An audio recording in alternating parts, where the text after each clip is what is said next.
Hello. This is Constant Woodworks, and today I'm going to be sharing the story of how this one-of-a-kind board came to be, aspects of the design and crafting process, as well as a few tips and tricks I picked up along the way. Keep watching to see this DIY drill press lathe almost ruin my shop. So a little bit of background. This client had an upcoming wedding to attend. He wanted a custom charcuterie board as his gift. So after meeting up, he decided on wanting Brazilian tulipwood. This exotic hardwood is native to northeastern Brazil. It's highly sought after, and it's really only ever used in high-end furniture or specialty items. At least that's what it says online. According to CITES, which is one hell of an acronym, is kind of like the United Nations, but instead of dealing in affairs of warfare and global policy, they instead just monitor the international trade of plants and animals. But anyways, according to CITES, Brazilian tulipwood is not a threatened species, but it is considered an at-risk, so they pretty much just keep a close eye on it to make sure it's not over-harvested. A link in the description if you want to learn any more about CITES or Brazilian tulipwood. So back to the board. After comparing and mixing and matching, I also got some input from a handful of people that have a good eye. The Eureka combination that I had been looking for finally revealed itself to be the tulipwood with African Padauk, also an exotic hardwood native to the tropical regions of West and Central Africa. Padauk is renowned for its distinctive reddish-orange heartwood, which is this. Look at it. Cheap hardy. All right, enough of the background and onto the building and design.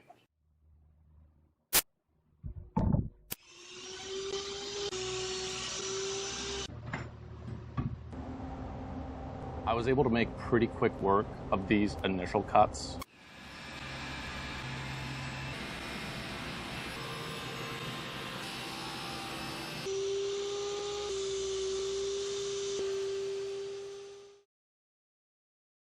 The idea to have the tulipwood's live edge on the outside was just a really exciting idea for me. So I sketched out these kind of really specific lines. I really just wanted to get the lighter part along this edge here. Pretty much not the heartwood, which is this colored part. And I wanted as much as possible. So using this double-sided tape, which is very convenient, I use it for a lot more than just wood. I laid down an MDF top, stuck to it. I lined it up, placed it along the line that I had sketched to be able to make the cuts.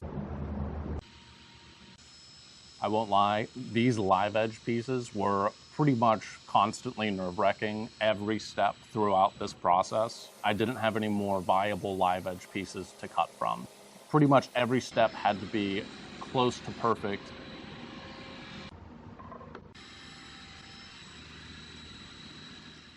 And I probably should have seen this one earlier, but the tulipwood was just a bit more thick than the Padauk. So I pretty much ran it through over and over, working my way down until the Padauk and the tulip were about equal in thickness. And then I could move on to the drilling process for the dowels.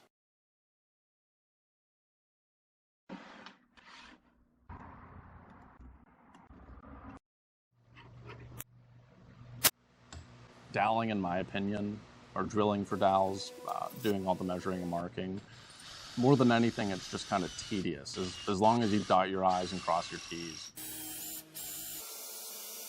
And of course, once I had everything drilled out, I did a test run to make sure everything would line up properly. I just feel like I can always make things harder than they need to be sometimes.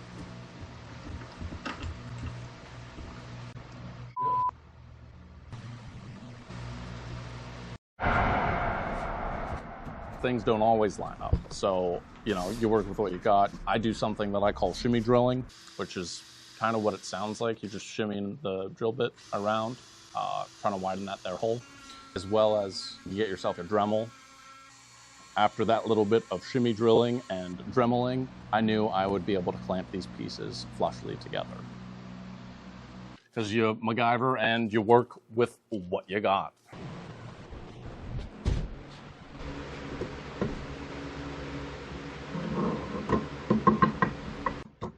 I wish I could say it's like a smooth and really easy process, but sometimes it gets a little chaotic. feel like I'm running around like a chicken with its head cut off, like literally running, because it feels like I'm running out of time and the glue is going to dry and I'm not going to be able to get this last clamp in on time. Like, I think I literally grabbed every single clamp that I possibly could for this. It just never feels like there's enough. I finished up that day and left it to dry. Came back in the next day for the declamping process. That also gets a little bit chaotic. I feel like I'm just throwing like left and right, up and down. So after declamping and thoroughly analyzing the piece, I came to the conclusion it was good to go to the next step, which was the routing process, which is flattening and bringing down the thickness, removing the hardened excess glue on top and bottom.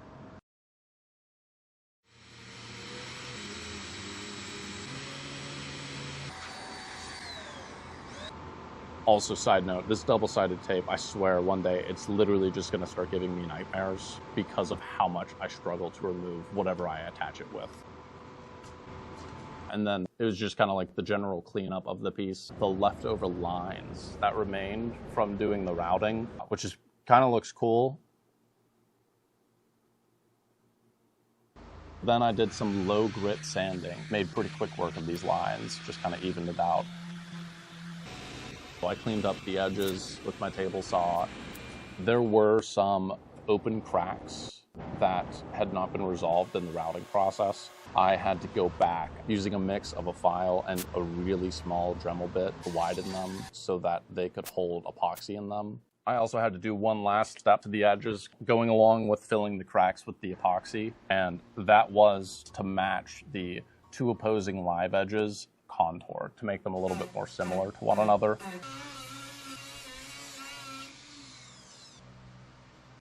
After matching the edges contours, I next address an issue I had with a prior board. Also had African Padauk with it. Its deep red color was bleeding into the later wood that was next to it. At least for me, it was noticeable. Visually, just being able to see that African Padauk is a highly porous wood. So it's got tiny little micro holes in its grain that whenever you're sanding, the extra fine sawdust will get trapped in those pores so that whenever you go to put on a finish, it pulls it out and to prevent that bleeding effect again. I tried this sealing epoxy.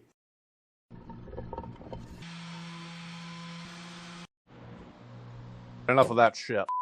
Spent way too long on that. After finishing the sealing epoxy, putting the board on hold, I turned my attention to the handles. I knew I needed to make Brazilian tulip wood dowels. The only issue was that I don't actually own a lathe. A lathe is pretty much, you spin something real fast and you're able to work on it and make it nice and flush and even. I made one of these DIY lathe presses in one of my prior videos. I knew I could make it better. The other one didn't really work so well. Grabbed some plywood, screws, a bunch of different stuff, and I got to work. The idea was I'd lay it on its back and have a pointy end and a secured end.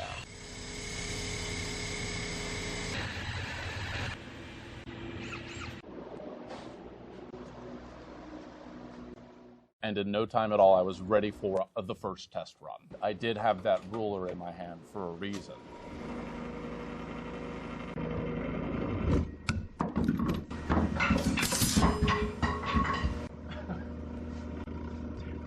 It knocked just about everything that I had on my table off that table. But other than that, it was a good first run. After tightening up the loose bits and adding some safety features, it worked like a charm.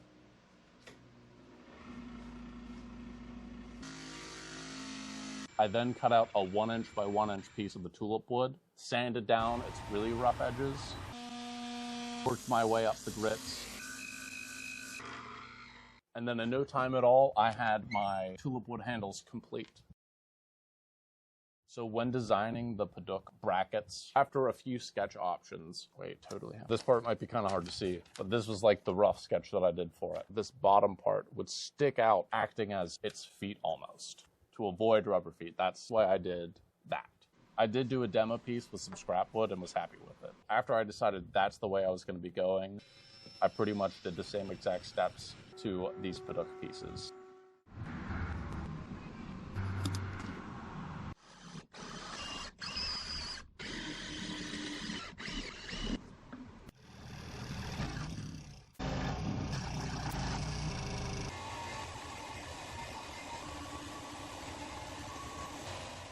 Before fully finishing them, I paused to do the routing out of this edge inlay so that they had that little slot that they could go and sit into. These pieces, because of how uniquely shaped they were, definitely required the most TLC. The handles in general were the most time-consuming part of this entire process, hands down. With all of the handle pieces complete, I could finally move on to assembling the full board.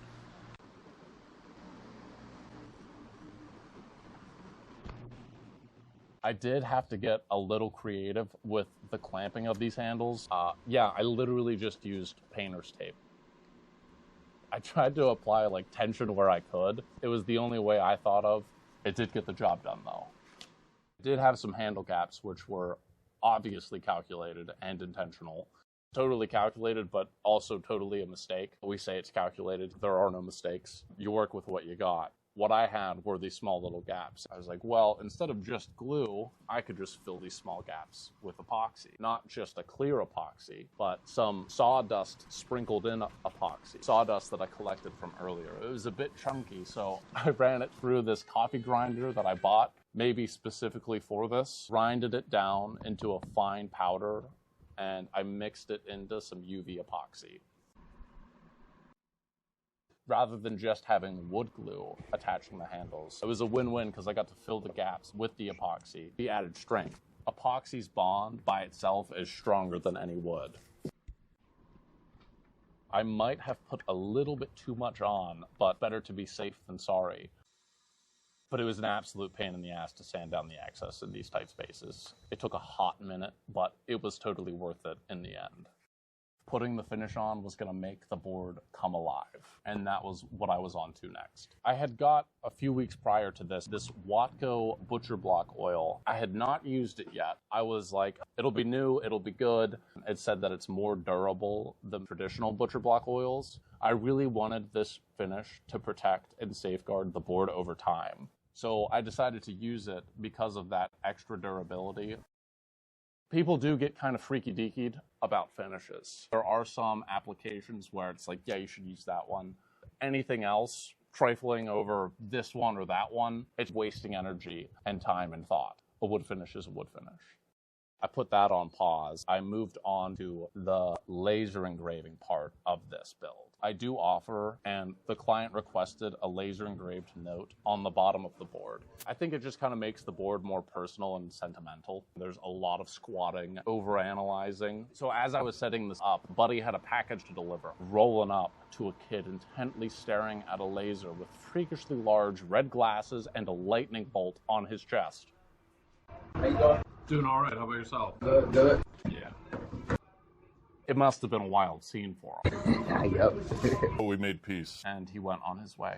There you go. Appreciate it. Have a good one. You too. So anyways, I'm going to leave the goggles on. After finishing up the laser engraving, I went back and sanded down the remaining inconsistent areas of the board to put on Odie's oil, especially with exotic woods. It just makes it pop. Please give me money, Odie's oil. I let it cure for a day, and then I also applied this walrus wax to it for added protection. And that finishes the finishes. So the board was technically done. Finish and all, I was really happy with it. I did finish with some time to spare, so instead of bubble wrapping and tossing this thing in a cardboard box, I thought it would be more just to build a box for it. So I did. The box itself was actually shaped specifically to the board, curve and all. Not only to be shipped in, I also built this as like the board's home for the future. If the couple were to move at some point, they had a home for it, and they didn't have to wrap it in bubble wrap and put it in a cardboard box. God forbid. So stupid. On a real note, with how much thought and time I put into making a board like this, boards I've made in the past, way more than I should at times, I pour my heart and soul into these, like everything I got to try to make them into something that's just breathtaking, right? That anyone would maybe see in the natural world and nature, like seeing a giant mountain, to kind of induce that awe-inspiring, jaw-dropping, speechless kind of reaction. They almost become personal. Time comes to part ways with them. It's like a bittersweet. I won't necessarily compare it to giving away a child. One, because I don't have a child, and it is just a charcuterie board, but it is like a small little piece that I'm giving and sharing with people that I've never met before.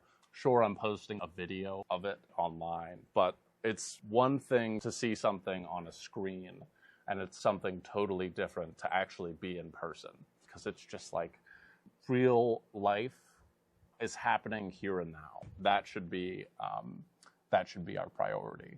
Not that technology is a bad thing. It does have its advantages, its pros, but there are the cons. It's a necessity in today's modern age, but I think people could do a better job at moderating their use of technology. Something to consider, food for thought. I pour my heart and soul into these, and I was really happy with how this one came out, to know that the joy that the board brought me just through the pure creation of it, like that's what gets me going, that they can enjoy that final product and have that throughout time. A truly enduring, one-of-a-kind piece of wood, but art, but functional charcuterie board that will last for a very long time. Thanks so much for hanging out today. My name is Kyle. This is Constant Woodworks, and that was the story of how this one-of-a-kind board came to be. If you have any feedback, good or bad, a random thought, a question about something that I did in the video that you want to know more about, I'd appreciate and I'd encourage you to share in the comments below. I will do my best to respond to what I can. So if you're still watching, that means two things. One, you're into this stuff, and two, you should really consider subscribing. I'd greatly appreciate it. And that was a weird motion with my fingers. You should consider subscribing, because the Odyssey has just begun. Until next time, peace out, Girl Scouts.